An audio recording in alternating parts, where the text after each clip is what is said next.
तर 8 ते 10 घंटे जर बॅटरी बॅकअप पाहिजे नवीन लॅपटॉपमध्ये मित्रांनो, तर तुम्हाला गेमिंगपेक्षा बी जास्त परफॉर्मन्स देणार तुम्हाला लॅपटॉप दाखवणार आहे. तर मित्रांनो, इंटेल सोबत स्नॅपड्रॅगन उभा आहे.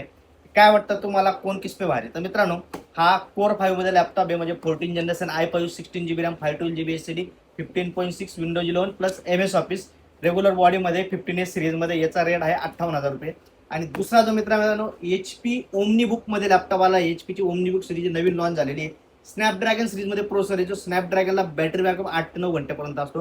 हाय स्पीड प्रोसेसर असतो, 8 कोर मध्ये असतो. 16 GB DDR5 ची रॅम आहे, 1 TB ची NVMe ची एसएसडी आहे, 15.6 विंडोज 11 प्लस MS ऑफिस. आणि याचा display 2K with OLED display. मित्रांनो, याचा रेट आहे 64,000. काय वाटतं तुम्हाला OLED सोबत ओमनी बुक काय 15S सिरीज बरोबर कोर 5 कोणता कोणापावरती भारी पडेल ते तुम्हाला कमेंटमध्ये सांगायचं आहे. आणि दोघांचे रेट मी खाली दिलेले आहेत, रेट बी बघा.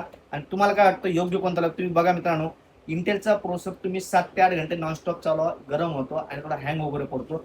स्नॅपड्रॅगन हा प्रोसेसर तुम्ही 365 दिवस चालवा, कुठल्याही प्रकारचा याला काही प्रॉब्लेम येत नाही, ना हँग होतो ना काय नाही. हा हाय स्पीड साठी प्रोसेसर आहे. जसं आपण मोबाईलमध्ये स्नॅपड्रॅगन प्रोसेसर असतो, मोबाईल एकही दिवस आपण बंद करत नाही, 365 दिवस चालतो, आपला मोबाईल तरी हँग होत नाही. त्या पद्धतीचा याला प्रोसेसर दिला आहे, म्हणून बॅटरी बॅकअप पण जास्त आहे.